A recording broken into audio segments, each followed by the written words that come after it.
నంద్యాల పట్టణంలోని హరిజనవాడ యందు గురువారం సాయంత్రం విశ్వ హిందూ పరిషత్ ఆధ్వర్యంలో సమరసత దివస్ ను ఘనంగా నిర్వహించారు. నంద్యాల పట్టణం హరిజనవాడలో విశ్వ హిందూ పరిషత్ ఆధ్వర్యంలో సమరసత దివస్ ను గురువారం సాయంత్రం ఘనంగా నిర్వహించారు.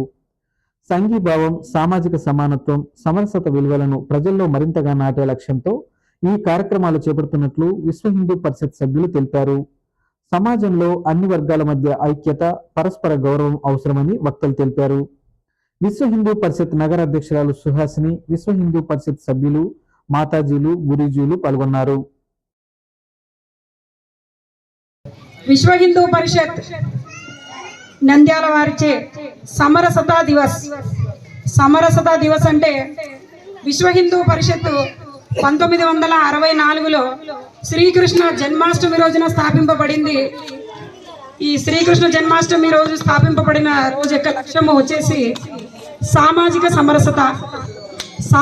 సమరసత అంటే మన భారతదేశంలో పుట్టిన ప్రతి ఒక్కరూ కూడా హిందువులు, భారతీయులు, మనం భారతీయుల్లాగానే జీవిస్తున్నాము, జీవించాలి కూడా. ఆ యొక్క ముఖ్య ఉద్దేశమే విశ్వ హిందూ పరిషత్ యొక్క లక్ష్యంగా ఒక విభాగంలో సామాజిక సమరసత అనే విభాగంలో ఈరోజు ఈ మన బస్తీకి హరిజనవాడకి వచ్చాము.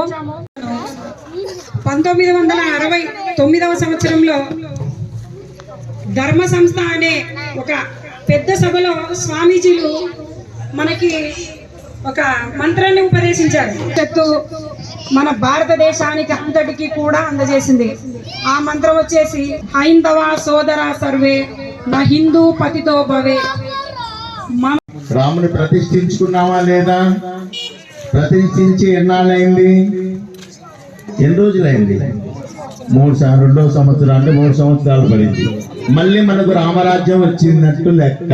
మళ్ళీ మనకు రామరాజ్యం వచ్చింది.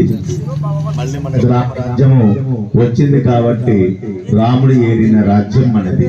అలాంటి భరతఖండంలో మనం ఉన్నాం. మన ధర్మాన్ని, మన ఆచరణాన్ని, మన సాంప్రదాయాన్ని మనము విడిచిపెట్టుకోకూడదు.